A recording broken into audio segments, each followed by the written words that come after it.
Salam, mən Cəlilabad rayonunda yerləşən Kapitan Rəşad Abdullayev adına 2 saylı tam orta məktəbin 5B sinif şagirdi Quliyeva Əsma Nuran. Mənim yeni oxuduğum kitabın adı Herbert Wells'in Zaman Maşını əsəridir. Artıq mən bu əsəri oxuyub bitirmişəm və istəyirəm ki, bu əsərin içərisində yer çəkən baş obraz haqqında sizə fikirlərimi bildirəm. Bu əsərin baş obrazı zaman səyyahı idi.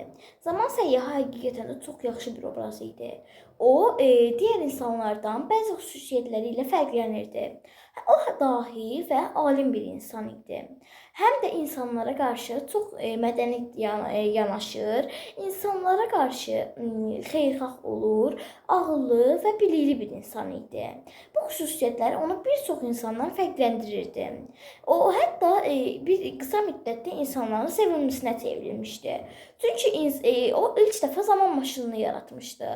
Təbii ki də o dövrlərdə bu hər bir insanın yerinə yetirəcəyi bir iş deyildi. Və bu xüsusiyyəti ilə çox bir insandan fərqlənirdi. Təbii ki də mənim zaman səyyahına bəzi tövsiyələrim vardır. Hər zaman cana yaxın, xeyirxah, ağıllı bir obraz olaraq qalsın. Hər zaman insanlara kömək etməyi bacarsın. Təbii ki də artıq mən bu əsəri oxuyub bitirmişəm. Tövsiyə edirəm ki, siz də bu əsəri oxuyasınız. Məni izlədiyiniz üçün təşəkkür edirəm. Sağ olun.